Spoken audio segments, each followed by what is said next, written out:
Hi there. It's November 1st, 2023. Welcome back to Metropolis, Montreal's favorite news talk show. My name is Kalden Dhatsenpa. I'm your host.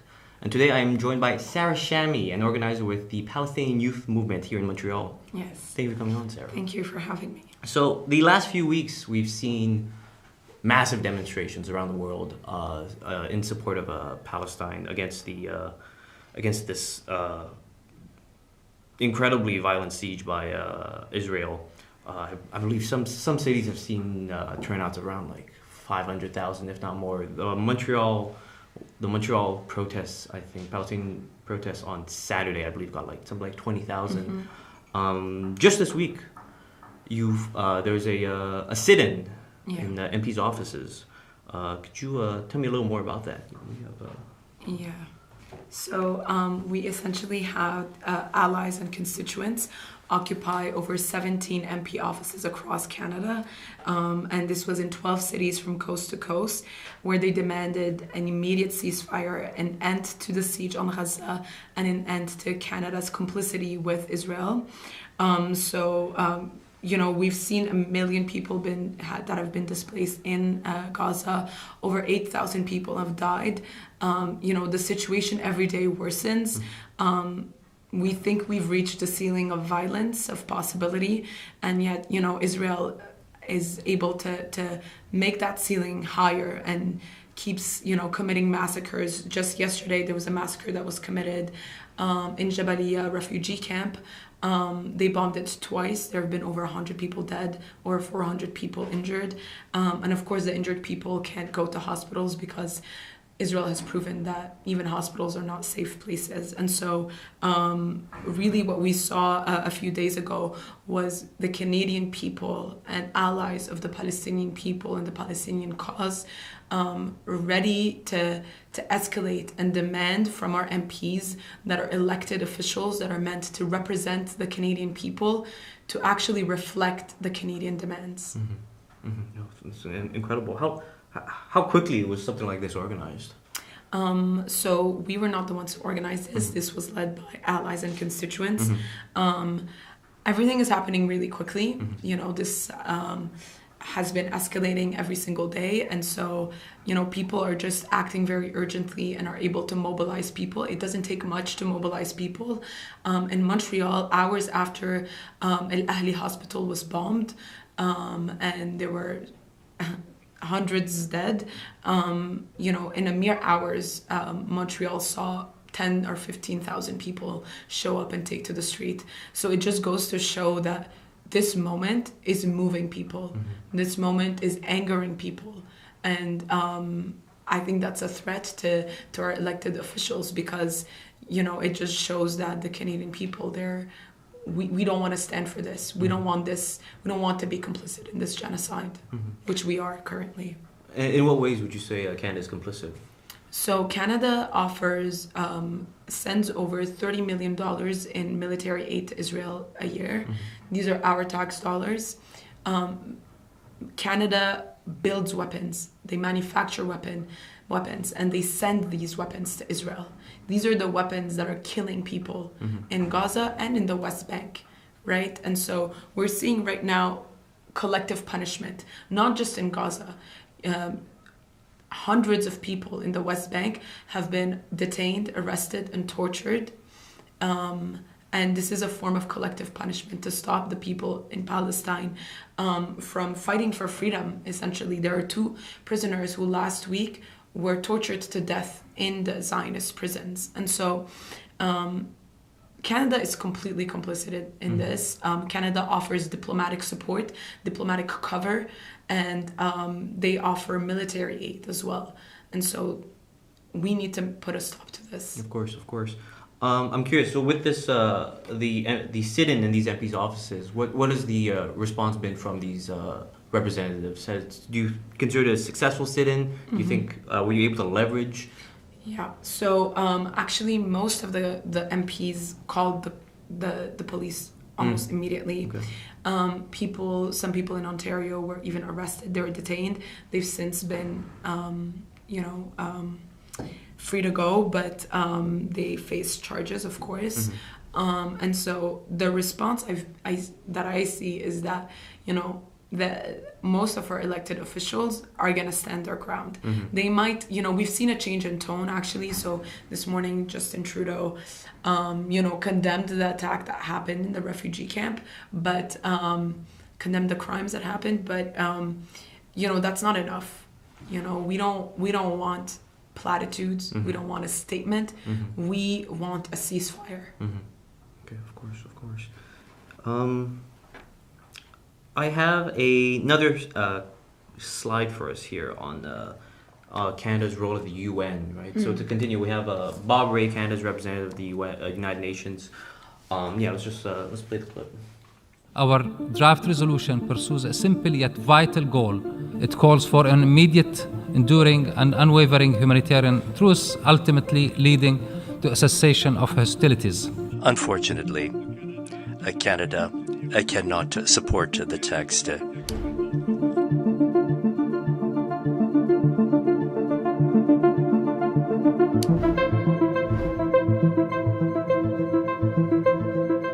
I now give the floor to Canada.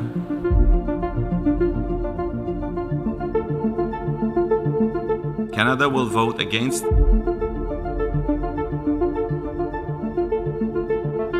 Canada will vote against.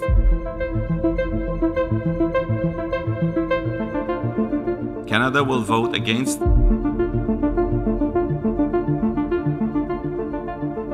Canada will vote against.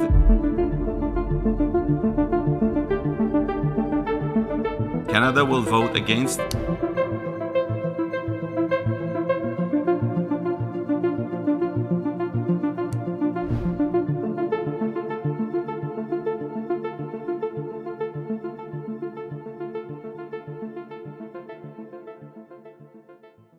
All right, yeah, the microphone's back on. So there we just saw a clip of, I guess, all the times that Canada has voted against pro-Palestinian resolutions, right? Things that might bring some level of peace and ceasefire to the region, but constantly Canada has blocked it. And I want to get your just immediate reactions from this clip.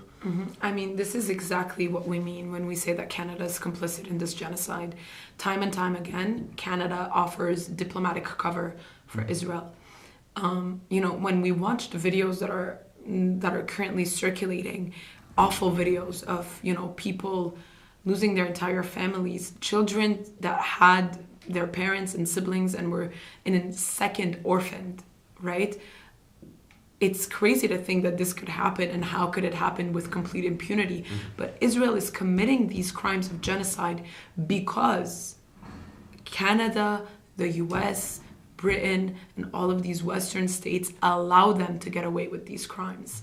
And so unless the people of these countries put enough pressure on our representatives to say, not in our name, not in our tax dollars, and certain, there is no possibility where, they could ignore our voices when we're thousands and thousands. That's really kind of what we're trying to do here, and the kind of movement that we're trying to create, and to put pressure on every single front. So before, when you mentioned that Justin Trudeau, there's a change in tone, do you attribute that to the pressure that these movements have been building? Yeah, I think public opinion is really important right now, and I think that it's really important that we acknowledge, for example, that media has been manufacturing consent, for this genocide. And so if we are able to show the public opinion through these public demonstrations, these peaceful protests, then we can show that actually, we're not a fringe minority. We are the majority. And the majority of the Canadian people don't want this genocide to happen. And so as long as we keep showing that, our elected officials are going against public opinion, that's the most important thing we can do right now. So I'm kind of curious. So you've been organizing with the Palestinian Youth Movement, I believe, for around 2.5 years, right? Yeah. You were there when the Montreal chapter was founded. In that 2.5 years, and even longer, if you can recall, what do you think there's been a shift in public opinion, let's say, over Palestine, Palestinian rights? Yeah, definitely. I think that, in general, the PYM, we try to engage on different fronts, educational, political, and things like that. And so we've definitely seen a shift over the past 2 years. People that come to our film screenings, for example, and want to get educated, and we have teach-ins. We have a lot of teach-ins where people come and they ask us questions and they want to be aware of what's happening and the complexities of what's happening. Montreal has a huge Palestinian community. We have a huge Arab community as well. But when we go to the streets and we see the protests, we see people from everywhere. We see people from all nationalities, and we see people, make connections between the different struggles, right? So, we have Haitian communities that come to our protests. We have Pakistani communities, and yeah, I think that's really important to be able to make these connections right now. And I definitely feel like over the past 2 years, this movement has become more popular in the sense that more people are seeing that they have a role to play in this. So what do you attribute the increase in I guess, in opinion, in these connections? What do you attribute this kind of like swelling of people in support of Palestine? I think right now I would say it's this current political moment. It's this moment. We've not seen a moment like this in recent history. We have not, in recent history, we have not really been witnesses to a genocide that is this televised, this cruel, and this explicit, right? And so we have Israeli officials that are saying very explicitly that they refuse any calls for a ceasefire, and so they are saying that they will essentially continue, and they're saying this publicly, that they will continue this campaign of bombardment and genocide, a campaign that Canada and America is greenlighting. And so I think that the absurdity of the moment, right, like how explicitly brutal this is and violent this is really what is moving people towards this movement. And really everybody is rallying behind this movement. Yeah, just today, I believe there's a demonstration, right? Yes. Could you talk a little bit about that, the event today, the action? So this morning there was a demonstration in front of a hotel in Place des Arts where Mélanie Joly was speaking at a conference. Mélanie Joly is the Minister of Foreign Affairs of Canada, and she was speaking at a conference called something along the lines of Canada's role amidst uncertain geopolitical situation. Very vague. Very vague, and we decided to have the protest in front of the hotel because it's really important that these officials hear us. It's extremely important, and we're here to say there's nothing uncertain about this geopolitical situation. It's actually very certain. It's actually very clear. It's a genocide, and we need to stop it right now. And what's more absurd is that we actually have the power to stop it. And like you just saw, Canada at every single opportunity has blocked the attempts to stop this. So Canada has blood on their hands. Justin Trudeau has blood on his hand. Mélanie Joly has blood on her hands. And so that's what the protest this morning was about. And it was about, saying that we are not gonna be having business as usual. This is not normal, and we will continue to put pressure. Incredible. What was the turnout like today?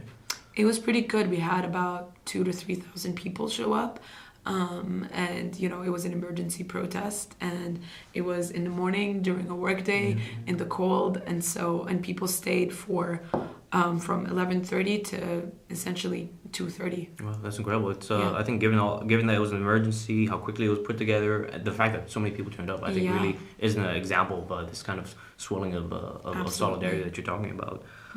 To bring it back to the points about kind of opposition to ceasefires, right? These officials who are against any sort of peace. We have a statement here from the Premier of Quebec, François Legault. if we could bring that, we'll read it here. So we have to condemn, here, let me read this. From François Legault, this was in the Gazette article. We have to condemn wholeheartedly this terrorist attack by Hamas. He said, it shocked me this weekend to see in Montreal and certain other areas the demonstrations to try to justify what is unjustifiable. It's shameful. Nothing can justify what happened. These are terrorist acts. This was an article that was released very soon after the October 7th Al-Aqsa flood offense by Hamas. So if I could just get your reactions to this. I mean, this already, like we're talking about, right? Things are moving so fast. So the statement does, like, I mean, in the speed of how this event is unfolding, the statement does feel a little dated already. To say October 7th, it's almost like 3 weeks ago. But just to get your reactions to this statement, I'm curious what you think of it. I think, what we're seeing in this statement and also in the media is an attempt to frame this as a war that just happened like 3 weeks ago or 23 days ago, when in reality, this war has been ongoing for 75 years. And this is what this statement is missing. And this is a deliberate way of misrepresenting what is happening. So for over 75 years, we've had ethnic cleansing. 750,000 Palestinians were displaced in 1948. More than 500 villages were completely destroyed.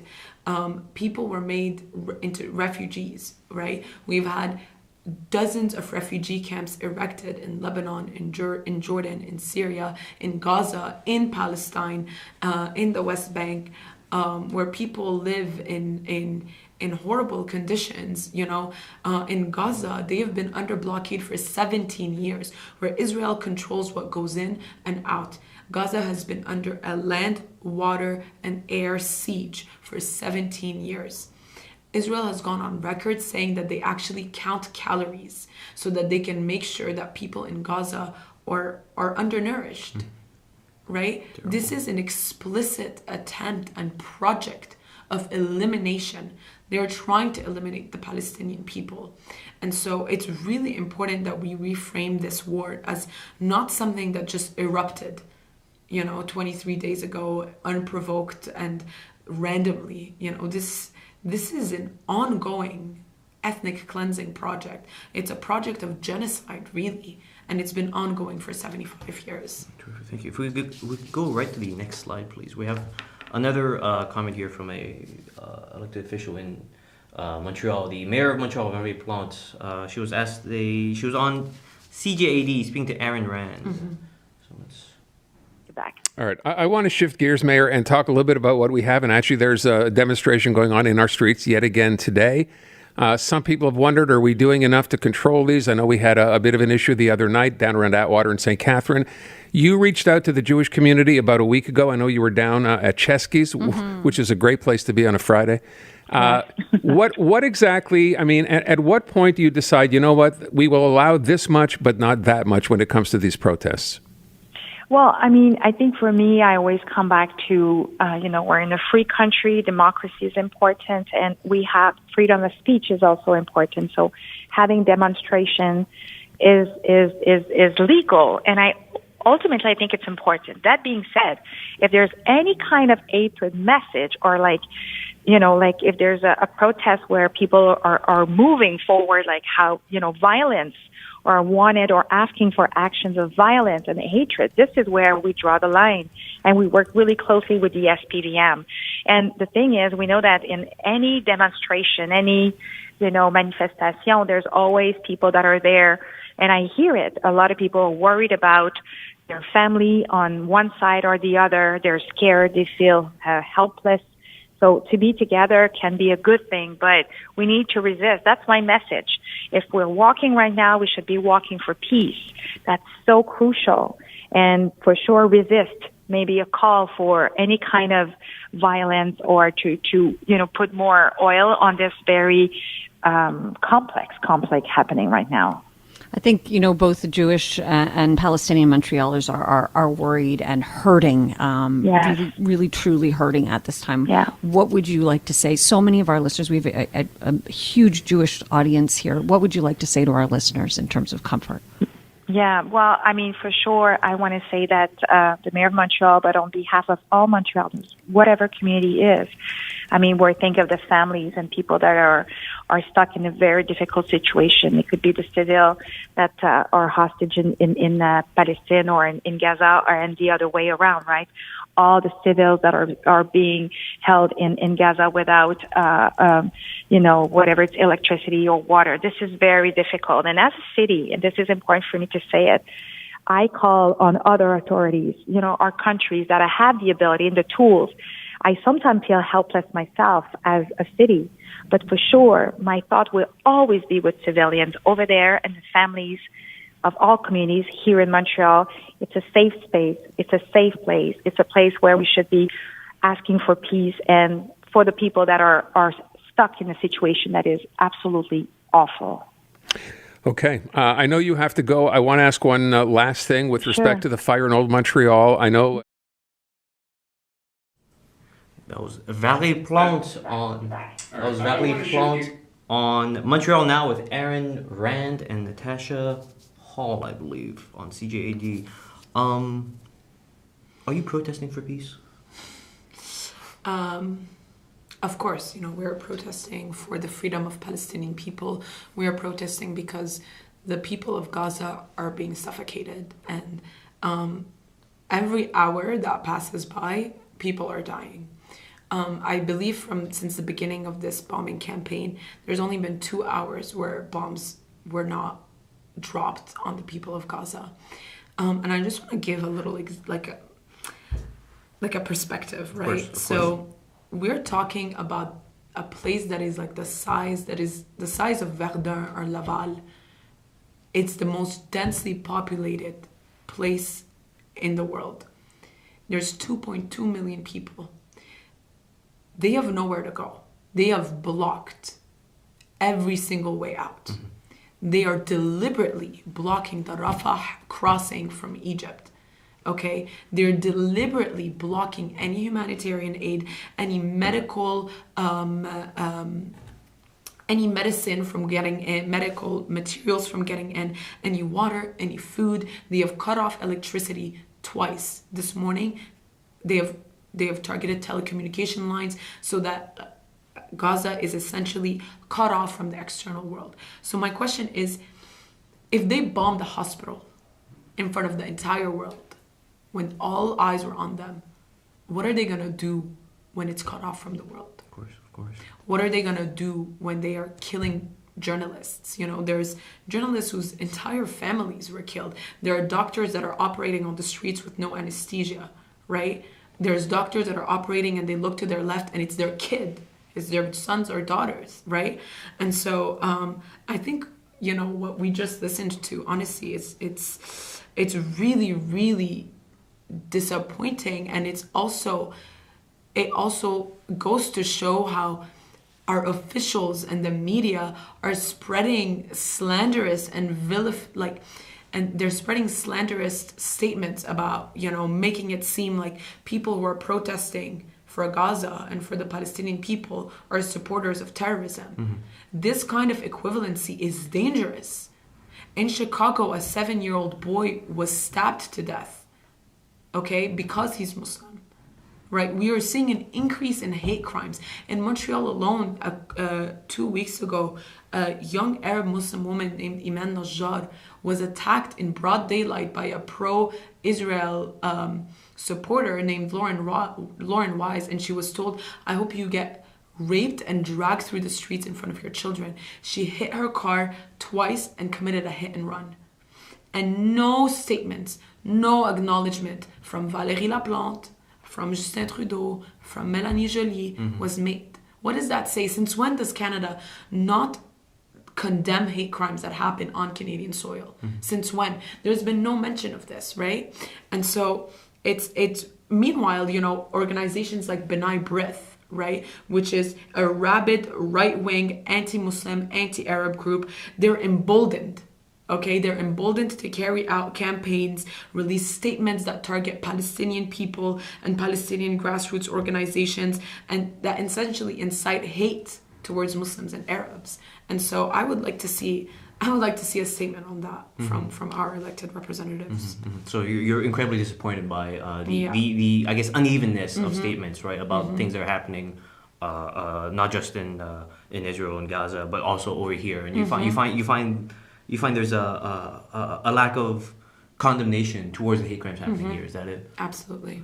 Right. So I guess to speak a little to our local perspective here, right? I think it's really I'm happy you brought up this statement about hate crimes happening here, and I'm wondering, like, as an organizer for the Palestinian Youth Movement here in Montreal, how do you agitate? How do you mobilize? How do you organize for Palestine from here in Montreal? Like I think a lot of people think that, like, you know, we're so far from this issue.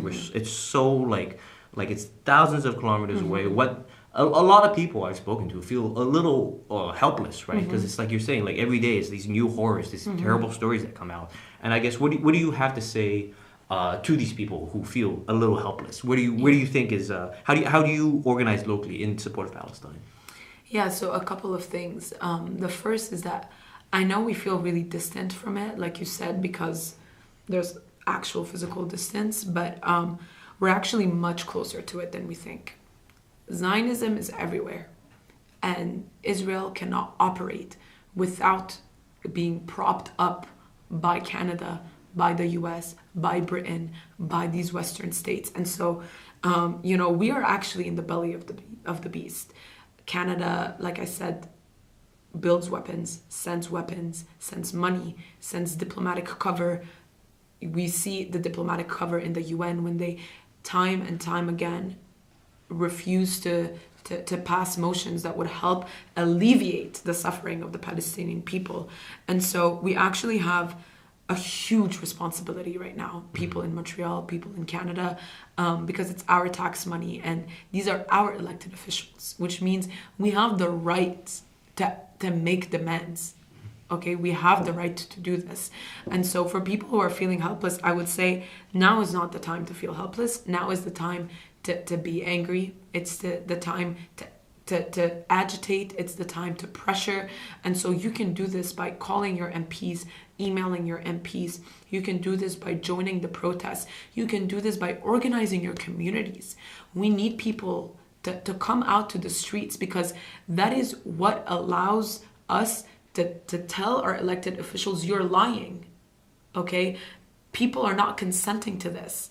When we show up thousands and thousands and millions in the streets, what we're saying is, you can't keep manufacturing consent. We don't consent to this. And we see this across the globe, right? That we're not a minority. And so that is the most potent way that we can affect change. I would also say, if you're a worker, okay, and you're building weapons to Israel, mobilize, strike, mobilize your unions to pass motions that are in solidarity with Palestine.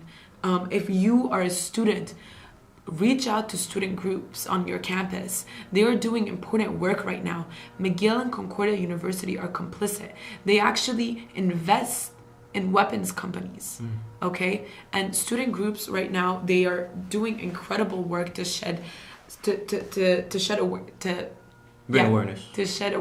raise awareness and shed light on what's happening. And it's important to support these student groups. A few days ago, over 120 universities across North America and Canada and the US, students organized a walkout to condemn their university's complicity. If you're a healthcare worker, there are petitions that you can sign. There are people, you should mobilize your colleagues to take a stand against this, to have your hospital issue a statement in solidarity of the Palestinian people. Health facilities are being targeted deliberately, right?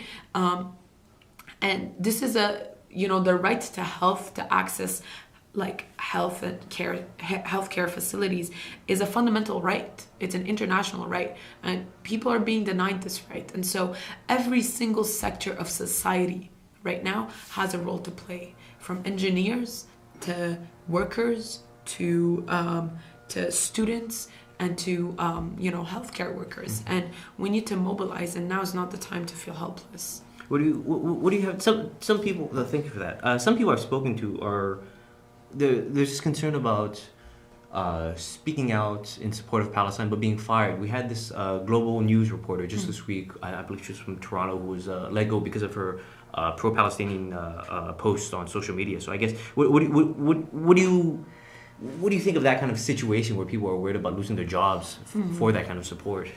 I would say this should be an even bigger reason to go out and support. The fact that people are being, punished, right? And they're being targeted for saying anything pro-Palestinian is reason enough, and it shows the real injustice that's happening. It shows that, we need to mobilize people in support of this, because we can't be afraid. That's what they want us to do. They're trying to crack down and they're trying to intimidate us. And most importantly, actually, with these acts, they're trying to deter us. They're trying to deter people from taking to the streets, because they think if enough people are afraid, they will stop doing this. And so we need to show that we are not going to be afraid. Straight from the horse's mouth. The mayor said it herself. We have a right. It's a constitutional right to protest. This is a constitutional right. We have a constitutional right to call our MPs and to demand that they represent our demands. And so nothing illegal is being done here. We are exercising our rights as Canadian citizens, and the fact that they're cracking down on us shows that they are afraid, actually. To speak about mobilizing, I'm curious as to what community organizations, unions, what local groups here in Montreal have you been working with that have been very supportive? Yeah, so we have, there's a broad coalition of people. Like I said, this is a watershed moment. And so, we've seen unions pass motions. CUPE passed a motion. We're seeing other unions mobilizing to pass motions as well. We're seeing healthcare workers put out individually statements in support. We're seeing most, anti-racist organizations mobilize for the protests, mobilize their constituents and their base to put pressure on the MPs. We've had the South Asian community endorse our rallies. We've had the Filipino community mobilized for our rallies as well. And so we're seeing really all segments of the community be active in this moment. Incredible to hear. I think any final thoughts for listeners? Anything you want to share? Yeah. So the last thing I want to say is that this Saturday on November 4th, the Palestinian Youth Movement put out a national call for a day of action. So, really now is the time for us to be unified. Now is the time for all efforts to be coordinated. There's a lot of power in numbers, and we have a responsibility to stand with the besieged people in Gaza. And so we're asking on all the people in the diaspora, our joint struggle partners, Palestinian organizations, any collectives, labor unions to join us on this day. We want people to organize actions, not just in Montreal, across Canada, in any cities, at Israelis' embassies, consulates, engage politicians on all levels, release statements of solidarity, host educational events, issue public demands that demand an immediate ceasefire, an end to Canada's complicity in Israel's war crimes, and an immediate material and medical aid to Gaza, to the people of Gaza. In Montreal here, we're going to have the biggest rally that Montreal has seen for Palestine this Saturday at 2 p.m. at Place des Arts. And so if you're part of a union, if you're part of an organization, organize contingents to come, endorse this call to action, and make sure that, we need to show people that we are not just people in solidarity with Palestine. We are a movement, and we're a global movement. And wherever we are, we're going to be emerging to stand in solidarity for a free Palestine. Very powerful. Thank you very much, Sarah. Thank you. Sarah Shamy from the Palestinian Youth Movement Montreal chapter, coming on to Metropolis to speak on local Palestinian organizing here, and also shedding light on the manufacturing of consent and Canada's complicity with Israel. Thank you very much, Sarah. Thank you. Thank you. Welcome back to Metropolis. Today we're back on Hello Goodbye Lines. I have Savanna here, who's going to talk about some demos you've been at, as well as some media critiques you have. Take it away, Savanna. Thanks for having me. There's been lots of demos going on in the city. Last Friday I was outside of Liberal MP for Outremont, Rachel Van Dijen's office, and essentially it was a gathering to denounce her support for Israel, and it was quite a unique gathering compared to the other ones that I've been to. The rally was calling for families, so essentially parents with children, they had activities. Children were very much included in what was going on, I guess, instead of being hidden away from the atrocities in Gaza. It was a demonstration that was open to families, I believe, right? Exactly, right. Yeah, and there were a lot of speeches just announcing Canada's complicity in the situation, sending growing arms to Israel, as well as just the lack of condemnation towards human rights violations and war crimes committed by Israel's military. Yeah, and I was at one that you were just speaking about with Sarah on Monday.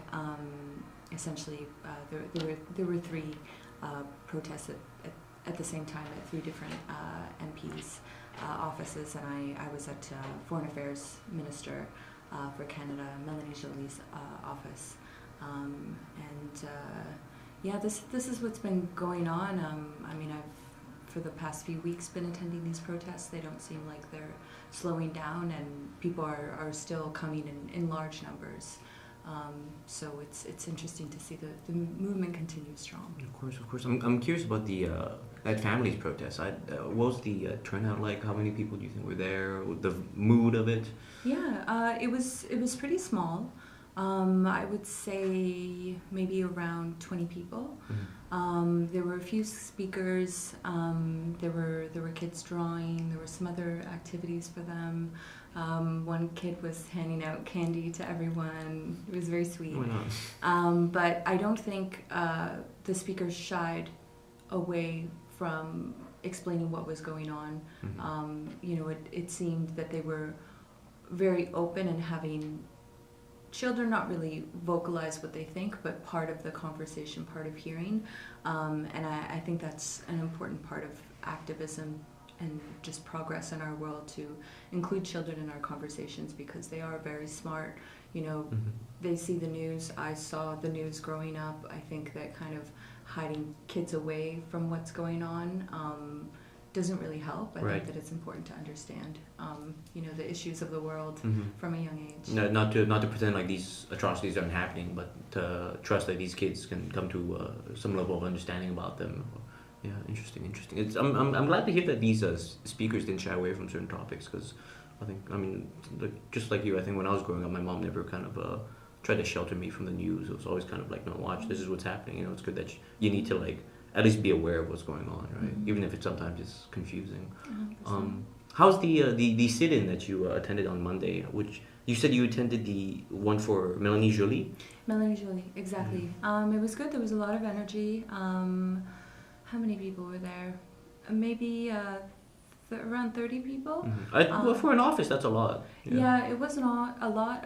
It started outside, and then it moved inside to the main floor. There were kind of chants, a few speeches, and then we walked up the stairwell to her office. Police were already there when we arrived, and some protesters already sitting outside her office were there while we arrived. Were already there when we arrived. Mm-hmm. It seemed there were some tensions. I did notice one police officer was recording all of us on her phone. I don't know whether it was personal or not. Interesting. I thought that was kind of interesting. The police were kind of amongst the crowd, and then at one point some protesters holding a sign on fabric kind of made a barricade between the protesters and the police with this sign, and then I think briefly after that the police just moved towards the office. Melanie Joly wasn't actually there at the time. One of the speakers said that she was in Toronto, but I think that they thought it was still important to show up and make their voices heard. Of course, yeah. Those constituency offices usually have 3-4 people who work directly with Melanie Joly, right? So I'm sure at the weekly meeting they're going to be talking about that and Yeah. discussing the sit-ins. It's happened at 17 different MPs' offices. Okay. Across Canada, yeah. I definitely think the message was received. Of course. Yeah. No, this definitely does not seem like it's going to be slowing down anytime soon. So it's interesting at this point to see this kind of like variety of tactics being used, right, to kind of bring awareness, to put pressure on these elected officials. Absolutely, yeah. What you say about variety of tactics, I think we're also seeing this on the other side as well. From the elected officials? More from the pro-Israel side. Right. In terms of, it's something you and I have spoken about before on the show, but just kind of the silencing methods that people are facing. And, you know, it's not something new that's been happening just since October 7th. It's been a long time in terms of the calls for Palestinian liberation and resistance against the Israeli occupation that a lot of people are met, you know, with either being called anti-Semitic or pro-Hamas. I mean, in all movements, there are going to be people who don't represent the bigger picture and may have kind of these negative views. You know, there may be some people who are anti-Semitic, but overall the movement is not trying to embody anti-Semitism or trying to push a pro-Hamas narrative.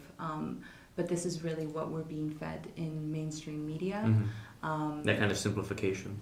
Exactly, and I feel like I can't see a live news show with a pro-Palestinian activist or Palestinian activists and them not being asked to condemn Hamas. Right. And I think it's very interesting. A lot of them won't kind of address it. They'll go around the question because they just think that it's taking away from the narrative. And then a lot of journalists really push them on it. Piers Morgan has done this. The journalists on Sky News have done this. And I think that's kind of interesting, but it also kind of stems beyond this. I mean, in Gaza, we're seeing it at a much escalated rate where people are not necessarily being silenced with certain narratives or only silenced with certain narratives, but people are losing their lives. You know, some people saying that families of doctors and journalists are being targeted in airstrikes. And I think it's just kind of this ongoing trauma and almost being worn out to stop resisting and almost be like this perfect colonized being of not resisting your colonizer. Right, you're supposed to take this kind of oppression passively. You're not supposed to like bring up too much kind of questions about it. You're supposed to be just very like complacent, and that's the kind of best way people imagine these how these people should act. But it's not it's almost an impossible task. 100%. And there's even interesting campaigns online launched by you know, the state of Israel that's kind of used to push this narrative of anti-Semitism and you know, that these movements are pro-Hamas. I recently saw one that was published by Israel's Foreign Affairs Minister on YouTube, and it's called "Babies Can't Read the Text in This Video, but Their Parents Can." We can take a look at this clip.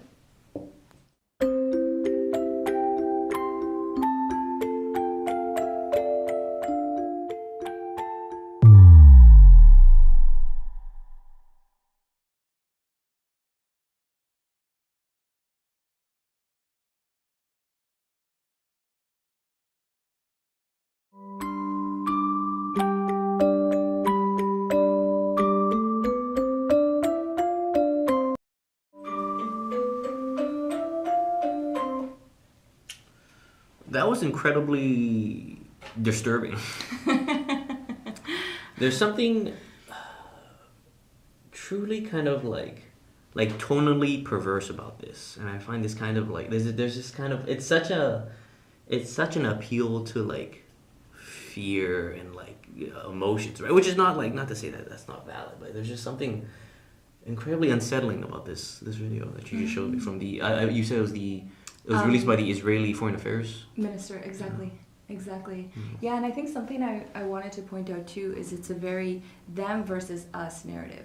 Right. Like Hamas is grouped in with the pro-Palestinian liberation, with the people of Gaza, and yes, they are the government that represents the people of Gaza, but it's, you're not just standing, the kind of narrative that we see here is you're not just standing with Palestinians, you're standing with Hamas. Mm-hmm. Which they're conflating with ISIS as well. Exactly, with ISIS as well. And I also think it's very interesting, this was shared on YouTube, and the title is "Babies Can't Read the Text in This Video, but Their Parents Can."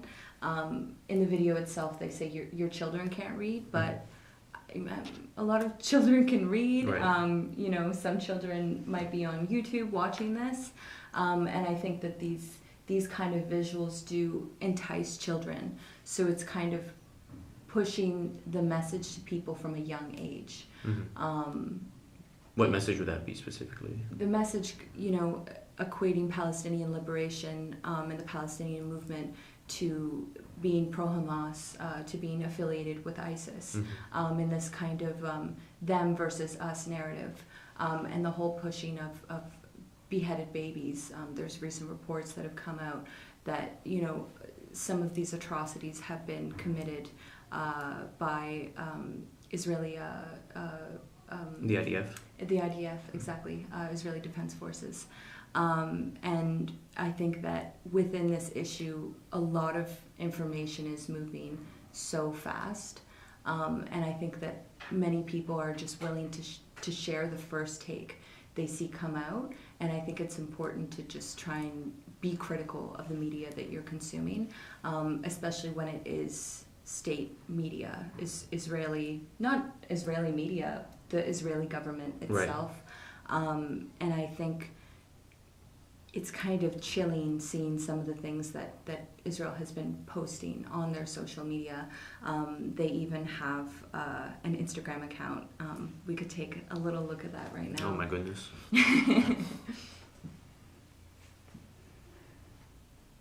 This is first slide, what you need to know about Hamas. This was posted by the IDF's... Israel's Instagram. Israel, the state's Instagram. The state of Israel.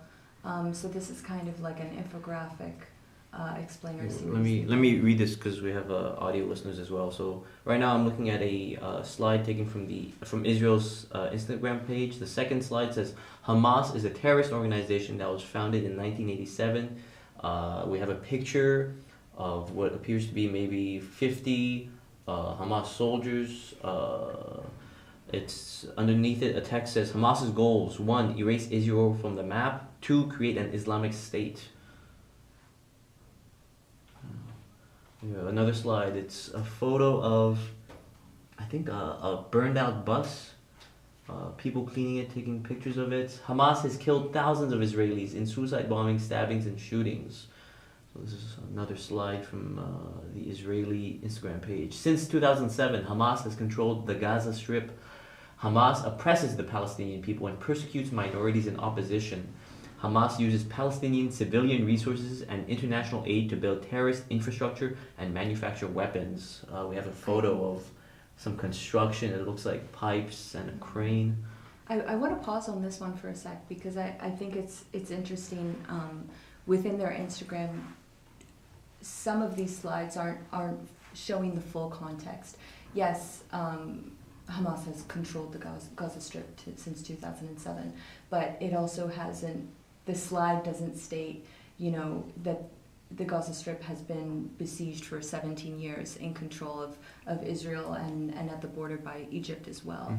Mm-hmm. So it's really like a one-sided representation of what's going on. Right. Like clearly Israel's not going to try to put any kind of... They don't want any sort of blame or kind of focus on themselves, right? Mm-hmm. So that's why their information might be missing here. Exactly. Yeah, excluding it. Yeah, terrific. Next slide, please. All right, this slide says it says they use innocent Palestinians as human shields. There's a photo of what appears to be rockets launching, 2 rockets launching from a building. We see smoke trails against a cloudy sky.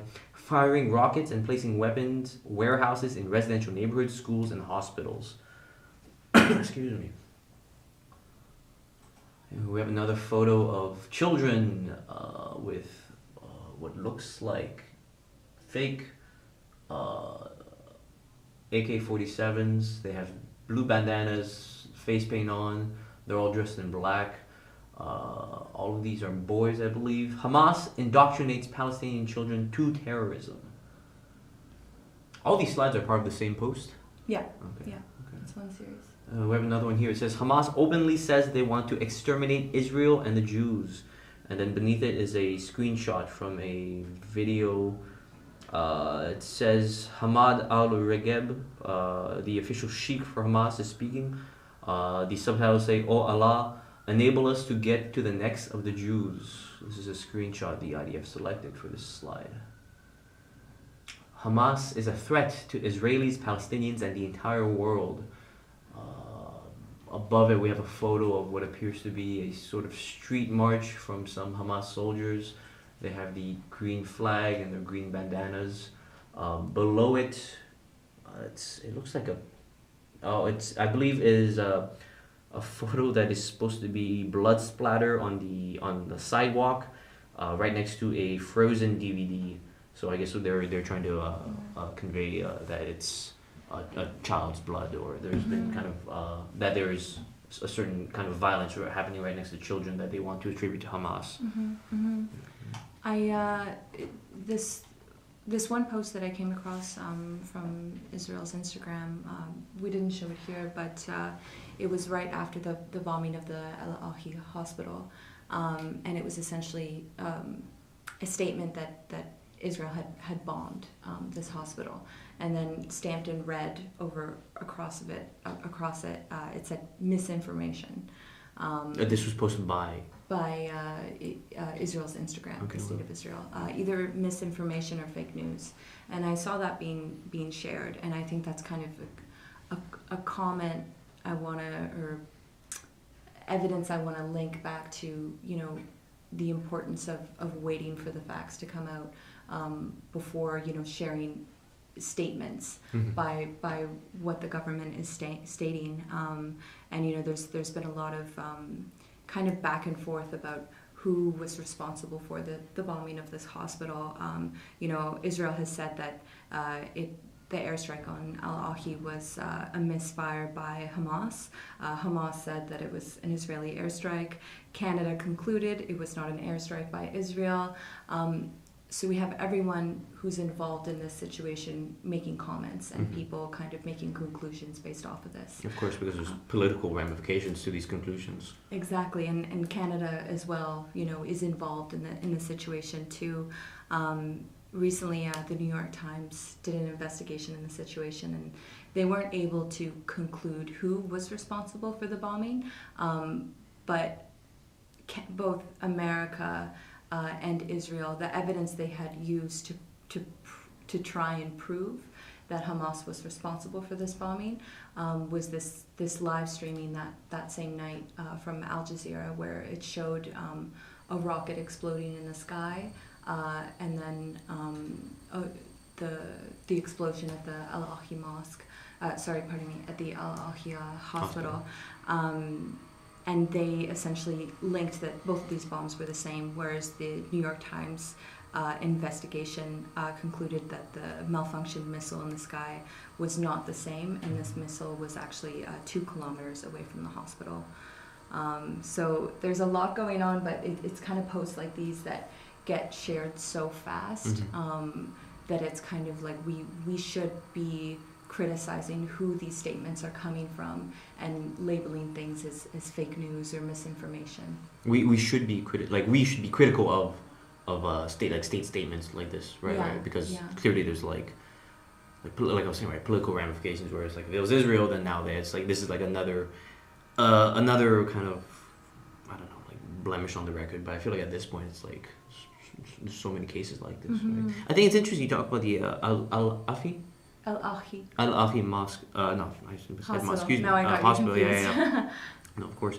I think I remember seeing like that. I remember that was like such a point of contention, and it still remains, of course, this kind of point of like contention about like who would do such a thing, right? Who's to blame for this? I remember there is a forensic architecture investigation. This is a research lab. They do a lot of data analysis. They take different videos that they find of the event, and they cross-reference them. These are incredibly talented like programmers, design students, architecture students who are able to use their kind of programming tools, right, to recreate the scene and to try and like from the information they plug it in and try to figure out some kind of like timeline to it. I think they were able to, in the past, some of the work was like in for the Euromaidan protest in Ukraine. There's this allegation that like there was a sniper who was shooting at the crowd, and people were trying. There's this mixed narrative about who the sniper was and where they were like shooting from. But they collected a bunch of cell phone data, right? And through it, they were able to kind of cross-examine it, and they were able to locate the exact building, the exact floor, and the exact room that the sniper was shooting from, right? So this is just the kind of like the work they do.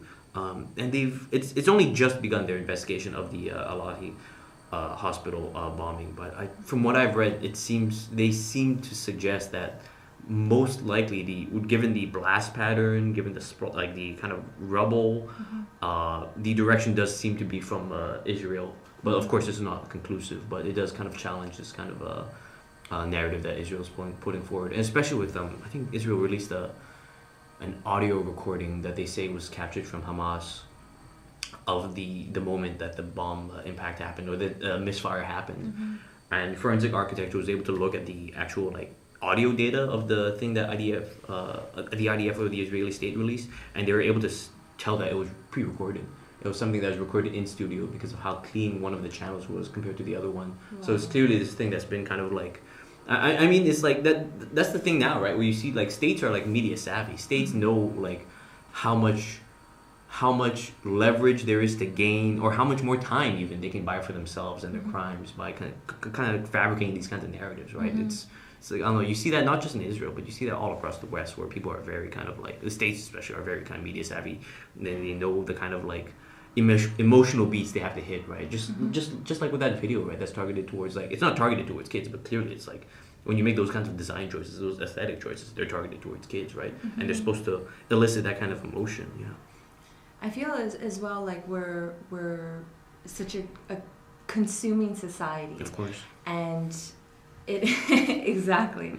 You know, the quicker the news gets out, I think that people can kind of tend to think that that's valid. This is a fact. But in situations like this, the bombing of this hospital, it's important to let outside investigations be concluded, and not take 100% the truth from parties that are involved.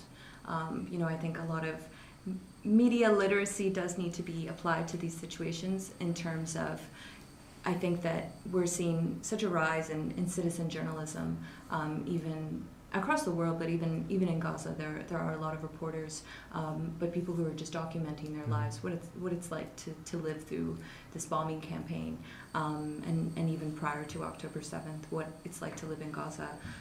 But I think that we also need to as citizen journalists and people consuming media, apply our own fact-checking. You know, I tend to look at 3 different sources before I confirm something as a fact, and I also question the sources that I'm confirming these facts with. You know, do they have any kind of like biases that I've noticed before, especially in reporting on Israel-Palestine. So I think that's important that viewers also take that, that's you. You better be writing this down. Take that into consideration, because if you do have trust that a state is telling the truth, or you do have trust that your media, which they should be, is telling the truth, I think that it's still important in such a tense situation like this, where there is misinformation spreading, but also, you know, conflict of interests as well. Take the time to fact check yourself, and also just know the history of the region before kind of sharing statements by Israel, statements by Canada, obviously even statements by Hamas. Like, I think that we should be critical of all the kind of statements by parties who are involved. Of course, yeah. Everyone has something to gain. Everyone has something to lose, and altering a narrative through statements, media clearly plays into those kinds of those games of tug of war.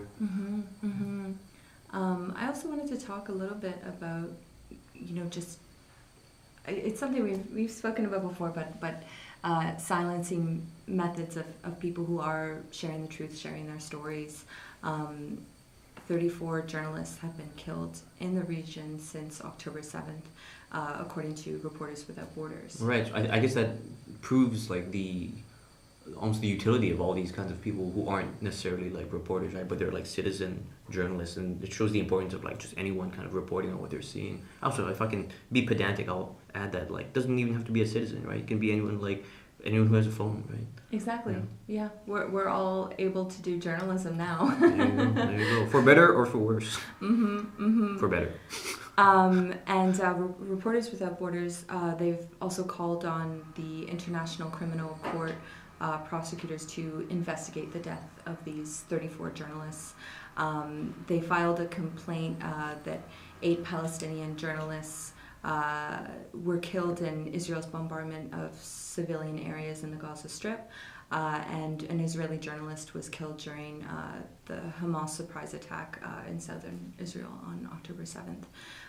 It's the third complaint to be filed by this group since 2018, alleging war crimes against Palestinian journalists in Gaza, and I think that this is a method of silencing that. Yet, yes, while Israel, is stating that they have this goal of targeting Hamas infrastructure, targeting Hamas militants, it's also people that pay the price, but we're seeing overwhelmingly people, not just journalists, but in essential service roles such as doctors are losing their families as well. And we even had Wael El-Dadou, he's an Al Jazeera bureau chief. His family was killed recently, and he was even back at work the next day. He made this statement, and I think it was so chilling to watch. But these people, I think that they feel they have such a duty to their people to support. And, as Sarah said earlier, each day that goes by, many more Palestinians are being targeted, being killed.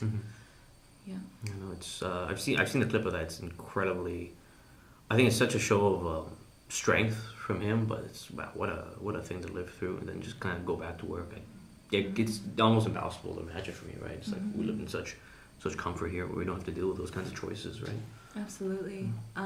We spoke a little bit last week too about the history of journalists getting targeted, and journalists who are taking a stance in support of Palestine are facing repercussions. I spoke about Emily Wilder from the Associated Press, who lost her job in 2021, not even over recent statements she had made in support, statements in the past when she was a college student for being affiliated in pro-Palestinian activism. And even in 2021, some journalists had put together, and many journalists across Canada had signed a letter essentially asking for more fair coverage on the region, saying that the coverage was really skewed towards Israel. And even recently, you had brought up in the earlier segment that a journalist from Global News had been fired recently over her statements in support of Palestinians, and this journalist as well was Palestinian, and she had said, she had published a video online saying, I thought that my presence as the only Palestinian journalist in the newsroom would be important. And I think that she was essentially trying to convey that she felt it wasn't, and that she felt she was dismissed. Yeah. No, yeah, that thing that happened just was 2 days ago. I mean, it kind of showed. I don't know. It's like we have the importance, right, where we're talking about the importance of these kinds of media narratives, right, of the importance of kind of getting the perspectives of like Palestinians on this, of being critical of the perspective of like, let's say, like Hamas, the U.S., Canada, Israel, and the States. And you would imagine that like the people who have who don't necessarily work for these states. Like, so you would imagine journalists. You would think that they'd be kind of like, I don't want to use the word safe because clearly that's not the case, but like you would think they would be trusted or empowered to kind of speak their perspectives on it. But it's so disheartening to hear that like they're either being like absolutely killed or just kind of like fired for these kinds of statements, right? Yeah. I also think kind of going back to Israel's social media, I think it is a bit bizarre that there's not more critique in media about how their platform is used in terms of, you know, journalists being silenced. There's also prominent cultural figures, you know, outside of Palestine who are being silenced. Recently, Israel had tagged half Palestinian model Gigi Hadid in a story. She had essentially said that there's nothing, on Instagram she had made this statement stating, there's nothing Jewish about the Israel government's treatment of Palestinians. Condemning the Israel government is not anti-Semitic, and supporting Palestinians is not supporting Hamas. So in response to that, Israel had tagged her on Instagram in one of their stories stating, Gigi, this next post is for you. And they had taken her words and reconstructed it into this statement, stating there is nothing valiant about Hamas's massacre of Israelis. Condemning Hamas for what it is, ISIS in brackets, is not anti-Palestine, and supporting Israel in their right against barbaric terrorism is the right thing to do. And this is on their Instagram account. This isn't... On whose Instagram? On Israel's? Yeah, right. The State of Israel's Instagram account. They're targeting Palestinian prominent cultural figures in the West, and I guess kind of making a mockery of what they're saying, but it also seems to be twisting their words. I think Gigi's post had a tone of being both sides, you know. In what sense? In the sense of, you know, let's go back to what she said, you know, calling out Israel's treatment of Palestinians, and essentially stating that, you know, the Israel government is... Sorry, I'm getting lost in all the posts here. I think it's maybe not exactly in this post she was stating both sides, but she has made other comments, essentially, you know, identifying, like, after October 7th, she had made this comment identifying, you know, the loss of Israeli lives is horrible. True. And both sides in the sense of, you know, I guess siding with humanity, that all loss of lives are important, but redirecting people to understanding that, you know, what Palestinians have been going through for the last 75 years under Israel's occupation. And she's been targeted multiple times. There was even in 2021 an ad put out of her sister Bella Hadid, and Dua Lipa, essentially calling them pro-Hamas for their Palestinian activism. And this has really been invalidating the activism that they're doing and affiliating them with a movement that they have not stated that they're affiliated with. Sorry, I'm just waiting for the garbage. It's a little loud in here. Yeah. Excuse us for that. Hopefully, I'm sure the audience heard all of that. I think there's something I want to kind of return to about Israel's framing on this, which I think is kind of key to note, right? Where like they're trying to do this thing of like conflating Hamas with ISIS, right? And that's kind of, you can see that in the way that they're both kind of like terrorists, you know, they're both these kinds of like, I think barbaric is kind of a very key word that they use, right? Because it's always like, whenever people use the word barbaric or barbarians, they try to say that, like, you know, we're the civilized people, they're the barbarians, right? They're backwards, they're violent, they're kind of like, then usually there's like tones of like uneducated, right? I mean, even like you have different like Israeli officials, right, who use the term like human animals when talking about Palestinians, which I think is incredibly disgusting. And I think but returning to the conflation of like Hamas with ISIS, I think it's like on a simple level, I think it's like it's easy to imagine the kind of connection being made there, where we're talking about the Al-Aqsa flood offense, right, and how that was like this like act of like terror, right, against, it was a kind of like indiscriminate, it didn't attack like military targets only, there's this kind of assault on like civilians as well. And I think that's to me that seems to be the angle that like Israel's really trying to like kind of like focus on, right? They don't want any kind of historical kind of like examination of like all the things Israel has done in its kind of like settler colonization of Palestine, but they solely want to talk about that one attack. And I think it's like I think we mentioned this last week, but it might have been in the lost footage where there's this like even if they're conflating it to ISIS, right? And like I guess in a certain person's mind, ISIS is clearly this thing that's like clearly evil, indefensible, right? And this is not to defend it, obviously, but this is like still like like a further kind of questioning of like what do you think creates ISIS? What do you think are the forces, economic forces, like the forces from like states like the U.S., its role in destabilizing these regions that make people kind of flock to these kinds of like organizations, right? If your area is constantly bombarded, if your area has like these constant military campaigns from Israel or the U.S. that is constantly leveling it, killing family, causing this kinds of like causing instability, I think to me at least, I think that is one of the reasons people might like turn to these kinds of like fundamentalist groups, right? Because like, these groups are the only options that they feel like they have, right?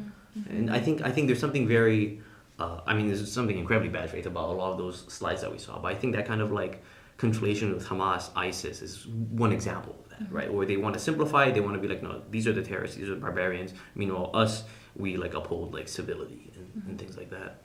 Yeah, I think it's incredibly frustrating to see that kind of angle constantly repeated by Israel, right? To kind of like if you make someone, you turn someone else into a devil to make yourself look like an angel, right? And so that's why they're like Hamas, they're ISIS. Us, we're like we're anything but ISIS, we're the ISIS destroyers, right? And in that way, they're trying to gain that kind of support. And it's disappointing because you see kind of like that kind of like rhetoric, that kind of framing being adopted by media, right? Kind of like almost just like wholesale, like without any kind of like resistance or any kind of like doubt. Like you're saying yourself, like there's barely any kind of criticism towards these kinds of posts, right? You see by Israel's like social media. I wonder why do you think there is so little criticism towards this? Because on one level, I imagine the Israel lobby. On another level, I imagine kind of like, do you think people just don't take social media seriously? I'm curious what you think about why there hasn't been that kind of pushback.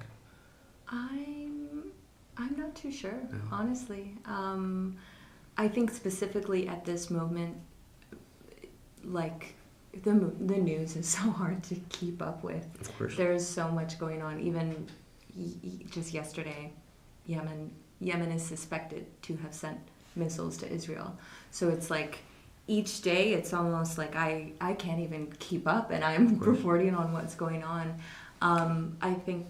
Go ahead. I was just going to say that's like part of the challenge of it, right? This kind of like constant flow of news makes it so like even while we're unsure, we have to like kind of like report on it, and then like maybe later on we'll have to like correct it or like clarify it. But it's just this constant need to put out information, even though if it might be kind of like unconfirmed, or it's like we put out information that we try to state, right, as like journalists, that like, oh, this is unconfirmed, this was reported by this body, but then like people still take it and like believe it to be like 100% fact, right?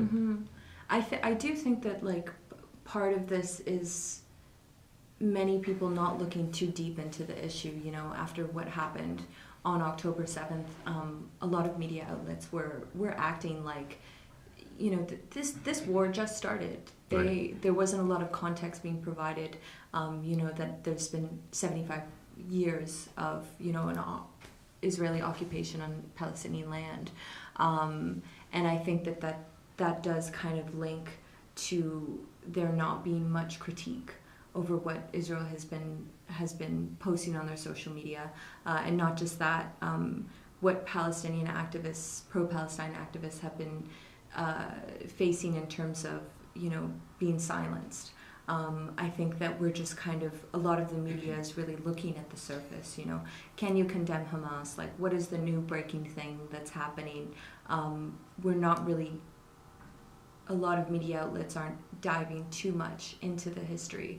And, even Al Jazeera, which has been doing really phenomenal coverage in the region, but has also been very, very critical of Israel. They even face their own silencing tactics. They're being threatened from not being allowed into Israel to report. I think it was the U.S. Secretary of State Anthony Blinken who was pressuring Qatar to kind of tamp down on Al Jazeera, and it's like you see, it's like I mean all these officials know the kind of like power of media, right, and the kind of like reasons that there are to silence it. And you see them kind of like trying to like pull those levers on, which is just exactly like you're discussing.